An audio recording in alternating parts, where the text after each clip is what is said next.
Hey everyone, the OGs are just back today because Michael is away on a trip to Kentucky, and you are probably wondering why are we recording this on a Thursday? Well, it's because I am going to the Saints game on Sunday, so I will be spending some time with family on Saturday. So I didn't think that we'd have enough time to do this on Saturday like normal. So luckily, Jack was able to fit this in before the weekend. So I'm very thankful for that. Thank you, Jack. And we're gonna do our best to give you our best podcast that we can because it is Thursday. We don't have a final injury report, so we're gonna make a guess on who plays and who doesn't. But we'll do our best. But starting off, I mean, the Bears play the Saints on Sunday. The problem is now I have a very big hunch that they will win this game, and I've said it multiple times. It's not because I'm going; it's because the Saints suck. They're 1-5, and can't get their offense rolling really. But the problem is, of all the games to have rain in the forecast, they choose Mother Nature is choosing the one that I'm going to as to have 70% chance of rain. So I don't know how much passing we'll see, but I hope that we get to see some big plays from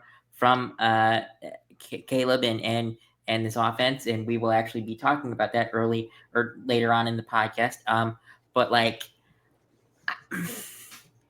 The thing is, for me, I don't really know how scary the Saints defense is. I mean, they have Cameron Jordan, but he's aging. He's in his 30s, I think. Yeah. But besides him, I don't necessarily know who like a big player on their defense is. I mean, maybe Kool-Aid McKinstry. I think I said his name right. Yeah, I mean, he's a pretty good corner. But like Jack, what would you say? Could you think of any other big time players that the Saints have on their defense? No, I mean that's part of the reason why they're 1-5. They don't really have a lot of marquee players anywhere. I mean, Chris Olave and Alvin Kamara are obviously two great skill position players on offense, but the defense they performed admirably, I think, for the amount of talent they have, but there just isn't as much talent as a lot of other teams around the league. So, like you mentioned, I really hope the rain doesn't affect this game too much because rain can just make crazy things happen. And like I know you remember the monsoon game when the Bears Yep. beat the I 49ers. don't. I'm praying that is not Sunday. And the Bears were a terrible team that year, and the 49ers were great, and the Bears won because of the weather conditions. So Yeah. you never know what that can bring about. So hopefully it doesn't play Oh, and actually, too big of a factor. I also remember. I read a tweet earlier this week. I can't remember who the officiating crew is, but the officiating crew that is going to officiate this game, they call a lot of penalties on the home team, which really sucks. Yeah. But I mean,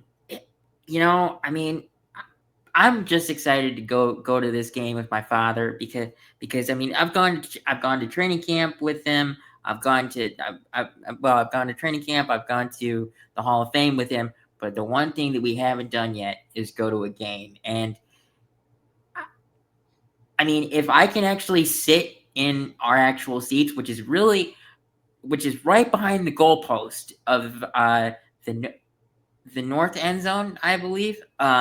So if I can actually sit there, that would be so great because I could see everything from there. I mean, I told my dad when I was on the phone with him, it's exactly like where I sit at Memorial Stadium because the student section is right behind the goalpost, or like that where students sit is right behind the goalpost, and I just want to sit there. But if we have to find a different place to sit, we're gonna find a different place to sit. But I'm hoping not. So I will be praying to Mother Nature to change her mind on the weather the next 3 days. But if I had to give a score prediction for this game, I mean, depending on the rain, this could be a good game for the Bears. It could be a bad game, but I mean, I'm just gonna say that we win 24-14. I'm because the Bears have actually scored 21 points in every single game that the Bears have played this year, which that shows that just goes to show how good a coach Ben Johnson is, because it seriously has not happened before that. Like, we didn't score 21 with Matt Eberflus as our coach. And I mean, man, I'm gonna keep saying it. I would run through a brick wall for Ben Johnson. I would do it. I Yeah, don't, and I'm pretty sure every Bears fan would. for sure. But just be better weather, please. I can't stress that enough, because this is the game that I could go to. I wanted to go to the Cowboys game, but I couldn't find cheap tickets. So, um, but so the Bears, this is more of a guess, because we can't guess who's gonna play and who's not gonna play. Um, but for the injury report, there was DJ Moore was limited. Um, uh, DeAndre Swift was limited, and oh god, I thought I saved the injury report here. Oh wait, hang on, maybe I have it on two different. No, I'm gonna look that up on Twitter, because I need to. Ugh, injury report. Yeah, here it is. Okay. Yeah, the Thursday injury report. So Grady Jarrett did not practice. Cairo Santos did not practice. Noah Sewell did not practice. DJ Moore was limited. DeAndre Swift was limited. Amen. Oh God, I'm gonna butcher this last name. Amen. I can't even. Probably a special teams linebacker was limited as well, but he's returning from his 21-day practice window is open today, so he's just returning. So limited is actually pretty good for him. Austin Booker, Travis Homer, and Jonah Jackson were full today, and then DeAndre Swift was limited if I skipped his name. But I mean, I'm going to assume that DJ plays. I'm going to assume that Swift will play.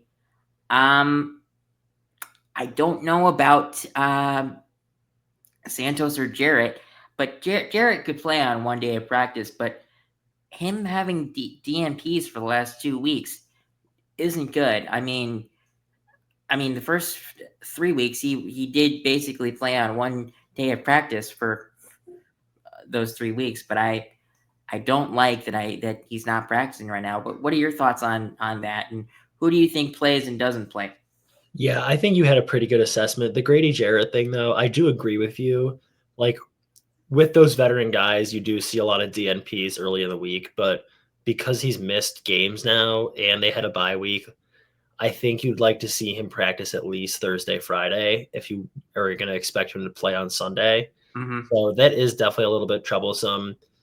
Cairo, I mean, we talked about this at length on a Tuesday. I think we're in good hands for right now if Jake Moody ends up being the option. I can agree with you, because And really yes, the one that the field goal that he missed was his fault. He kicked it low, but also the snap was low. But I'm gonna say that the kick was more low than the snap. So that definitely needs to be worked on. But still went 4 for 5, which is yeah, and he showed he can kick in weather. Like if it's going to be rainy again this week, he Yeah, showed because he can it battle the was storm. So raining on Monday. I almost said Sunday, but yeah, I mean, Jake Moody. My concern with him is if we try to trot him out there for like a 50+ yard field goal, yeah, because he has his problem is not his leg, it's his accuracy. hmm That's the thing. So that's my concern. but again, he was 80% on Monday.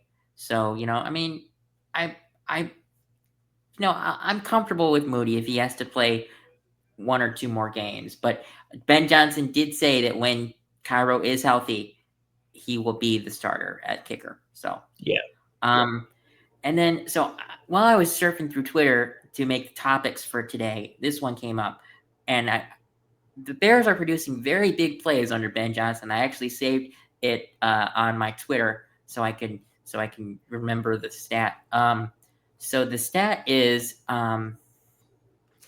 the Bears have the Bears have played 5 games, and they've had 36 big plays. So a big play is a 10+ yard rush and a reception of 20 yards or more. And so they have 18 on rushes and 18 on passes. Which actually, if I'm being completely honest with you, the 18 rush plays of 10 yards plus just surprises me, because really the biggest game that they had rushing was last week. I mean, I was gonna ask. It doesn't break it down by game, per any chance, does it? Like, I wonder no, how it many. doesn't. It doesn't. And I would assume that probably I bet at least like 5 or 6 of them were this past. Eh, I would bet that too. yeah. But that's still great. Oh yeah, no, I mean, that's it's good numbers. awesome to see that. I mean, it just goes to show. People always say that coaching. Well, I don't know if they always say this, but some people say that coaching doesn't always matter in in sports.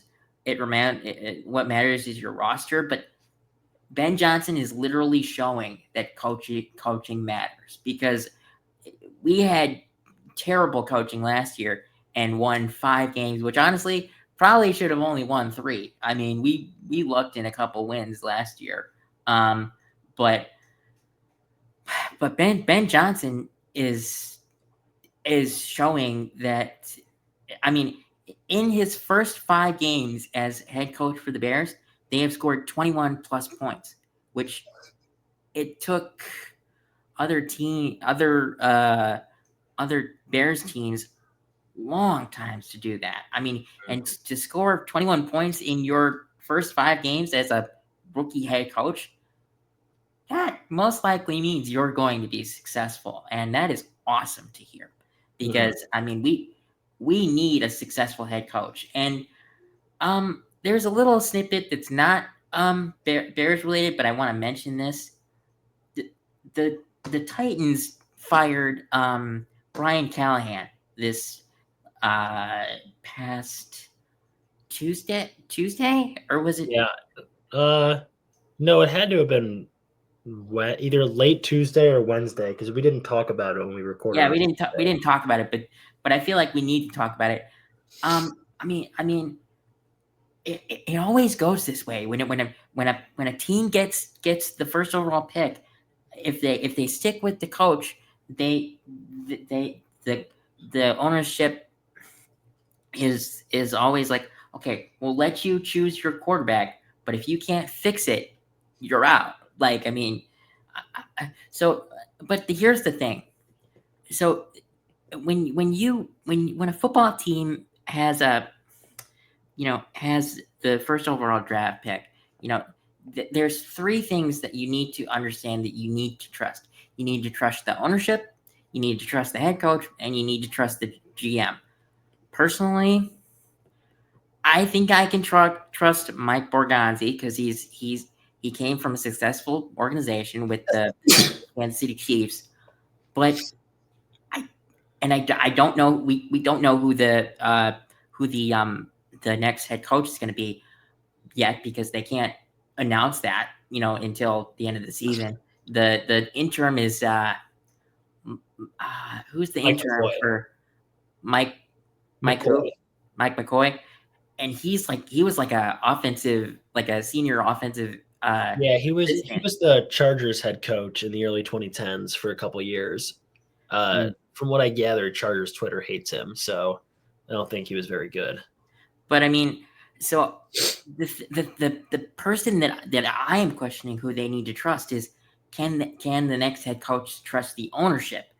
Because there's so many things, and you can't give up on Cam Ward yet because he's got a rookie season with the team that is most likely going to probably have uh, their next drafted pick is probably going to be between 1 and 4 would be my guess. Mm-hmm. So you can't give up on him yet. And honestly, even if you wanted to, I don't think the quarterback class is much better than last year.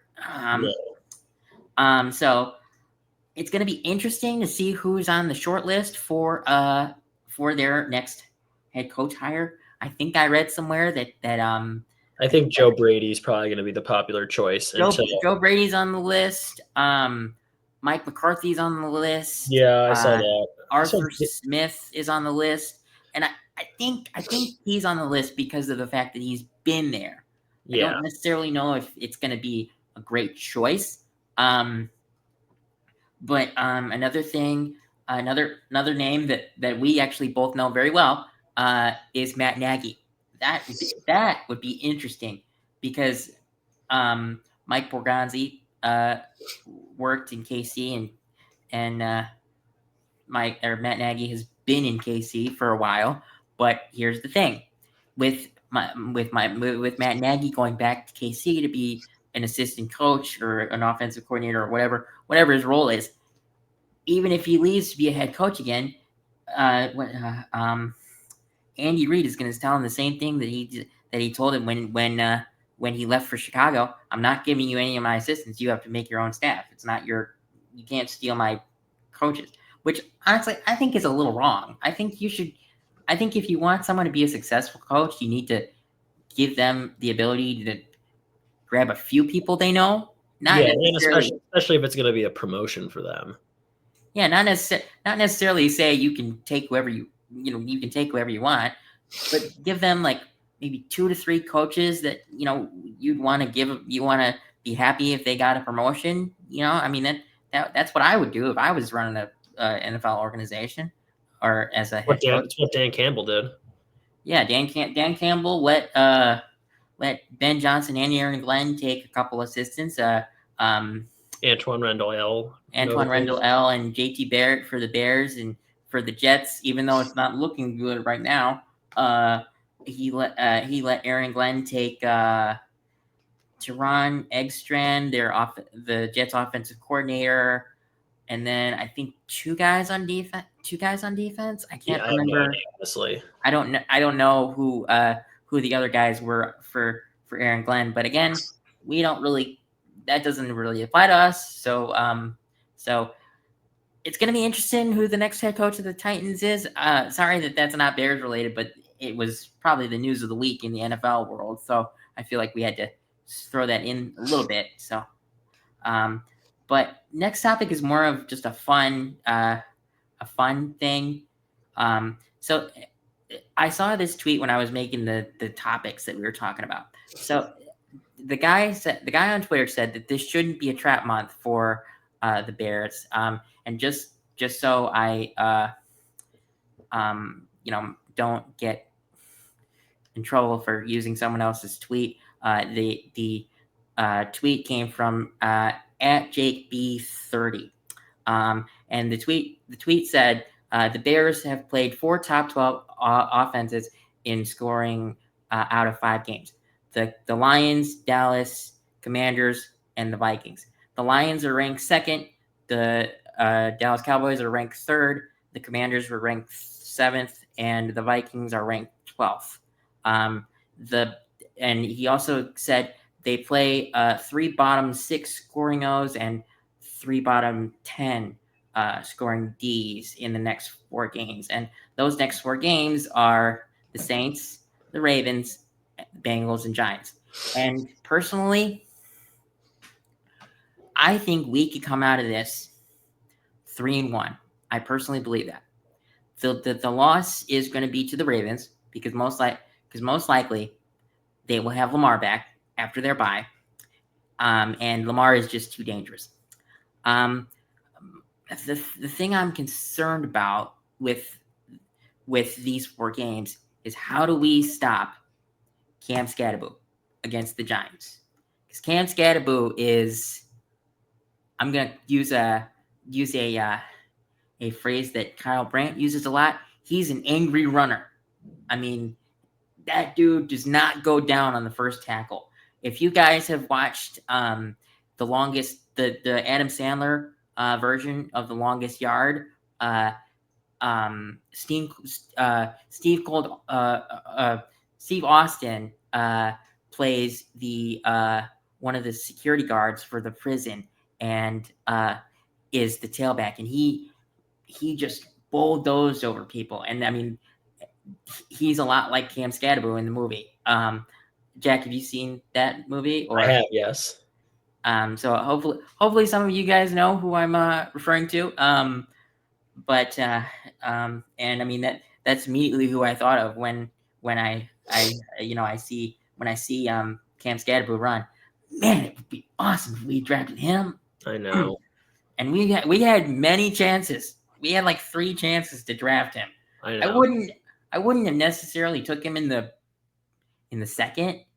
I mean, well, maybe with 56, if I'm being honest. Yeah, he wasn't still on the board when we picked Hypolite, was he? Oh God. No, I think he went before that. If he went before that, it was like 4 picks before we were taking him, before we took Hippolyte. Which honestly, I mean, if Scatterboo was available, I do believe that he would have been the pick. I hope so. But yeah, I think the Giants kind of scare me because of their pass rush too. I mean, that's a good point. That's a good point. Thibodeau, Carter, Kayvon Thibodeau, Dexter Lawrence, and Abdul Carter. I mean, that's a very stout defensive front. And don't they have Brian Burns? Brian Burns too. Yeah, sorry. Yeah, they have 4 very good defensive linemen. The problem is I haven't seen Thibodeau be used a lot. He's actually finally breaking out this year. Oh, okay. Well, that's good to know. Great. Yeah. So like the Giants game, honestly, like the Ravens scare me because of Lamar. But I think their defense is so bad. Like I think we can beat them. Giants, honestly, like the Giants are kind of a scary team. Like if Jackson, I'll tell you this. I mean, based on how Dart is playing and how they've been doing, I think Dable might have saved his job. Yeah, he might have, and it didn't look like it was going to be the case after the first 3 weeks. No, it didn't. I mean, I'm gonna just throw this out there. I am very so I've talked about this a lot on other podcasts. I am very surprised that the first person to get canned was Brian Callahan. The first person that I thought was going to get canned was Mike McDaniel. And I still believe that he will get canned eventually because I don't think that he can save his job. No, and whoever, I think he'd be a good coach elsewhere. I think he's another version of Josh McDaniel. I think he's another OC destined coach. Yeah. And I have to also say this: whoever is the next Dolphins head coach will most likely move on from Tua. I just have to say that. Yeah. I have that feeling. So, I mean, if I'm being honest,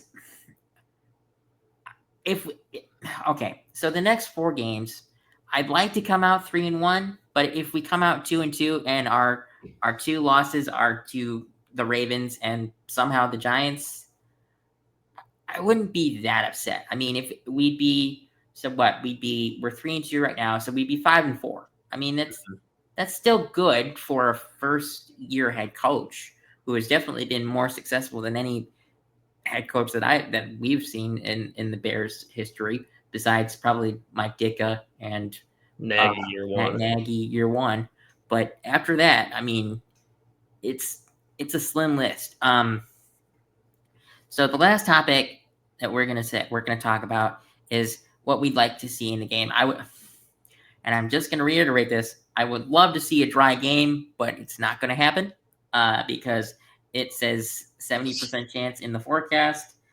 Just let me sit where I'm supposed to sit, because I will not get any better seats in my life for a football game. I mean, the only better seat that I could literally have is on the sideline. And the only way that I can get that is if I'm a reporter, which Mhm. I hope to be in the future. But I as a fan, there's no better seat than literally behind the goalpost. I mean, to put this in perspective, like that seat where I'm sitting is like, so when I was in middle school, I went to a Cubs game and I won the tickets off a raffle, and we couldn't get to our seats. So we called the ticket office for the Cubs, and we sat 19 rows behind home plate.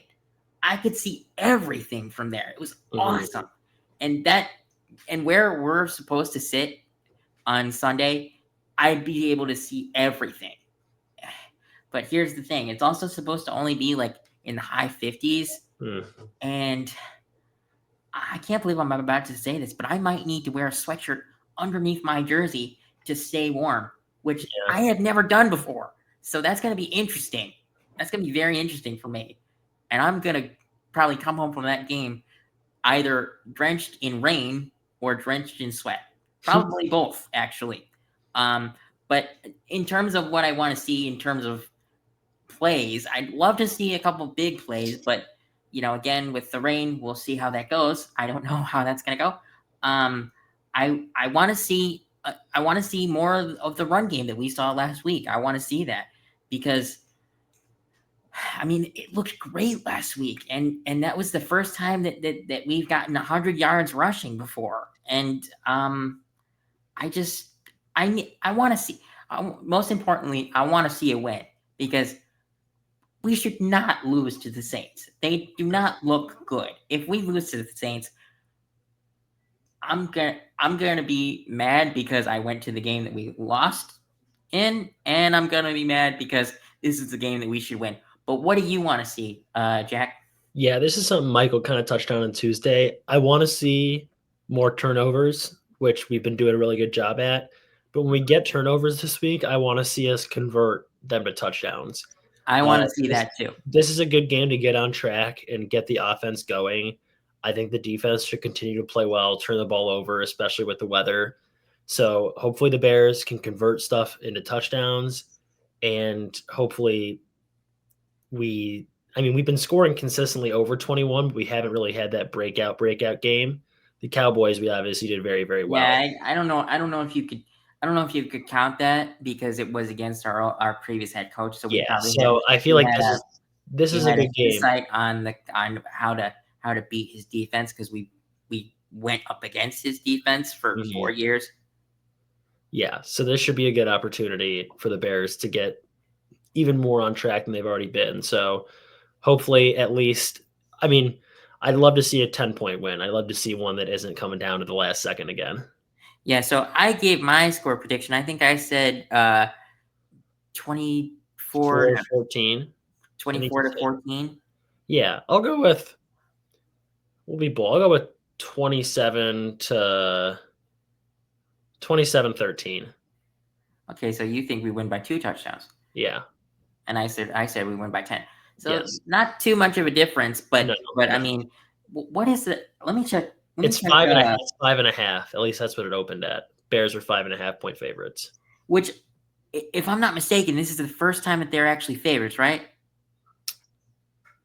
Yeah, because I think they finished as underdog. Yeah, I I'm believe I'm you're I'm correct because gonna we were look. underdogs week 1. Uh-huh. Week 2 against Detroit, we were. And then week So 3, yeah, we've been underdogs every week. so um so on ESPN, I should use another app, but I my immediate go-to is ESPN. Uh our the total for that game is 46 and a half. And I said 24-14. So well, that would put us under, but you said 27-13. 13, which also puts us under. Oh. Well, I So mean, we like the under. yeah, I mean, I just like I imagine the Bears scoring. The thing is, I just don't imagine. the Saints scoring. And Yeah, if they do, especially on the road in weather, they're used to playing in a dome. Like I don't. that's Yeah, gonna help. That's gonna help. If they do score, it's I don't think it's going to be as much as people think. So yeah, I would take the under on that, but I will give people in here a little bit of insight. So I won't be on the other podcast that I am on usually because I am my dad is picking me up tomorrow around 5 o'clock to be driven home, which is around the time that we record. So I won't be doing the football forecast for my podcast network, but I am gonna lock the Bears to win because we have a lock of the week, and I've always chose the Bears to win, but like to this week, I'm pretty confident that they could win by 4.5 points, and you can lock the number, but I'm not gonna lock that number unless I don't want to say under for a Bears game, so yeah. Fair. But I think that's all for today, and I'm actually quite surprised that we got to 30 minutes because I mean, not much. I mean, we recorded an episode 2 days ago, and it's 2 days after, and there was still plenty of stuff to talk about. But I hope we win, and we'll see what happens. I mean, it's going to be a great memory for me and my dad. I mean, and it'll be an even greater memory if they win. But again, I'm going for the memory with my dad, but also to hopefully see them win. So, but the memory comes first. The memory comes first. Exactly. So, hope you guys have a good football weekend. I may I'm probably actually still just gonna post this now because it's just like I can't give you an update on the injury report. So I'll post this today or tomorrow. So be on the lookout for that. Have a good weekend, everybody. Hey guys.